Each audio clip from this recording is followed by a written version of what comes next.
Muzibbe.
In fact, as submitted by state, your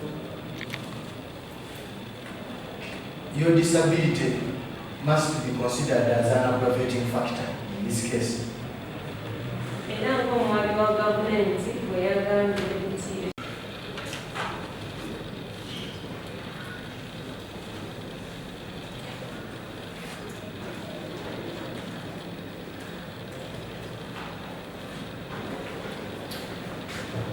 So you might have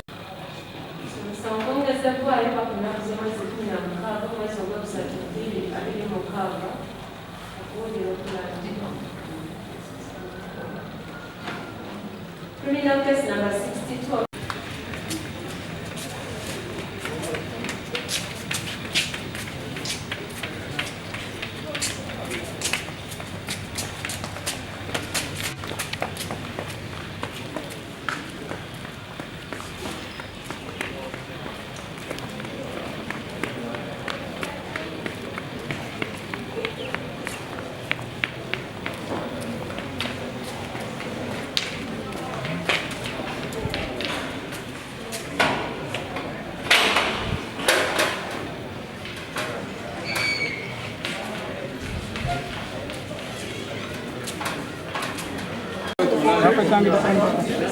Mukooti wadde Uganda. Mwezi wa soko William muwonge mwezi wa soko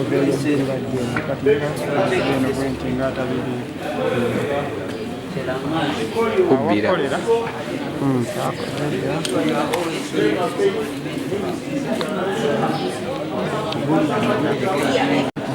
ayi wanakwenda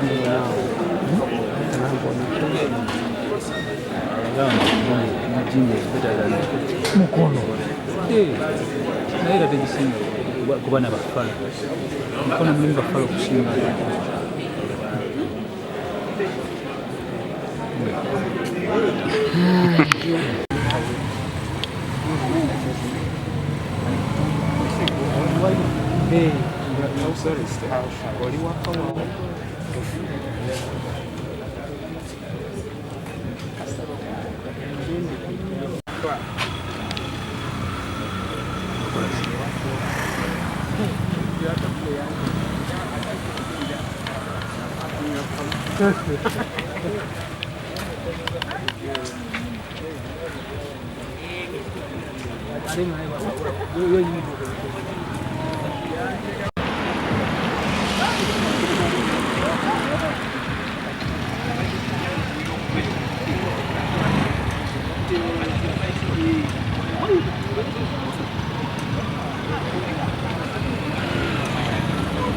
Luzira ku mbeera omwami oyo gye yakozesa ng'ate gye yava kyekyali kyekimu n'adduka n'adda gye yaddukira okwekweka ate era n'addamu n'akola kyekimu nga nze omuzadde nkivumirira n'ekibonerezo omukulu omulamuzi kyamuwadde kitono. Singa gwe gubadde nti gwe gusooka weewaawo abantu tukola ensobi tutambulibwa mu kukemebwa naye kati oyo si kukemebwa ogwo muze ekibonerezo kitono kye bamuwadde. Yandibadde agwanira emyaka nga 25. Kimugwana olw'ensonga nti omuze tagukoze mulundi gutya gumu kagende mu komera ebbanga eryo akangavulwe era ne waaba nga yeerimba nti talaba nga ali mu kulimba nti talaba wanaaviireyo tujja kuba tutegedde ekituufu oba mu pulizoni eriyo obukwakkulizo nti ddala alaba. Ate ekibonezi ekyo eky'emyaka 6 kijja kuba kimuwadde ekifaananyi kubanga abadde alimbalimba nti alaba talaba ate n'akwata abalaba. Kati awo tujja kuba tutegeeredde ddala oba oliawo nga takyadda mu nsonga. Okusinziira era nga bwebadde bitambula kibonerezo ekyo era gavumenti kyeyateekawo eky'emyaka 7 kyo kimanyiddwa defilement case that is known kubanga era omuntu basooka n'amuteeka ku remand then remand bwava ku remand toyinza kumanya bbanga kiri bamutaddeko then later ne bawulirwa bamusalira batta emyaka ndowooza era 7 n'okweyongerayo kisinziira ku omulamuzi wa kooti gy'abawulizi. Basebo ne banyabo erinnya eryange bampita Kusobya Blessed mulima nsujjo era nga nze kansala akiikira abantu bagulu ward ku Mukono Central Division. Olunaku olwaleero tubadde wano ku kooti e Mukono oweekitiibwa omulamuzi nga azze okusala omusango oguli wakati w'omusajja Muzibbe eyakwata omwana n'omwana muwala gwe batuusaako obubuliisa maanyi. Olunaku olwaleero tuli mu kwekuba nga twekubageza mutima olw'abazadde abasinga babasajja abakulu abasinga abakolesa abaana abato.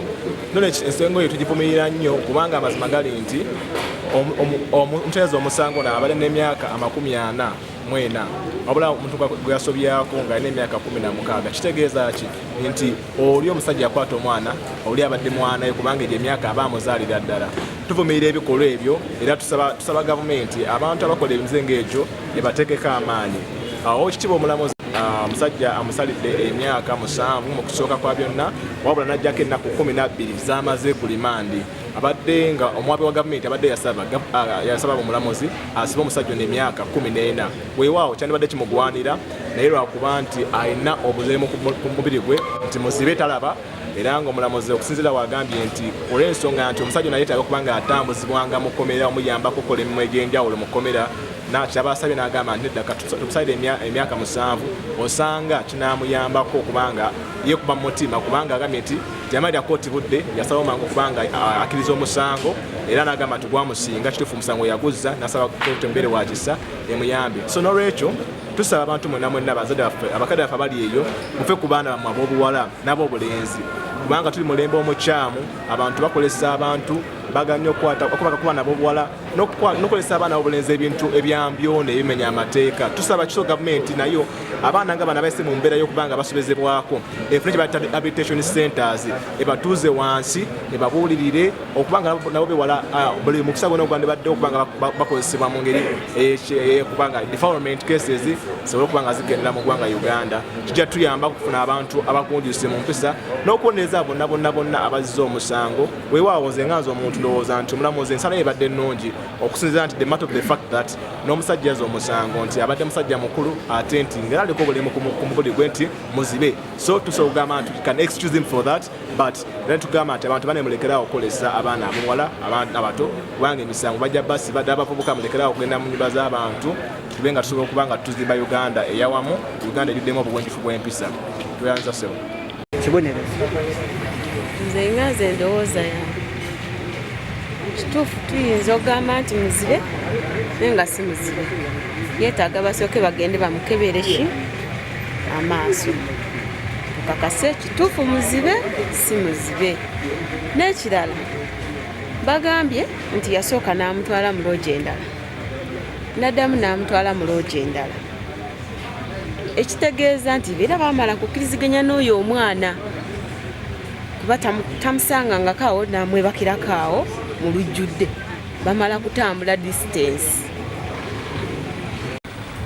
Nze ekibonerezo ekimuweereddwa tekisaana lwa nsonga kuba naawe kennyini ambuza ebibuuzo tomanyi nti oba muzibe. Kyetaaga basooke bamale omukeberagane n'amaaso bakakasize ddala muzibe si muzibe.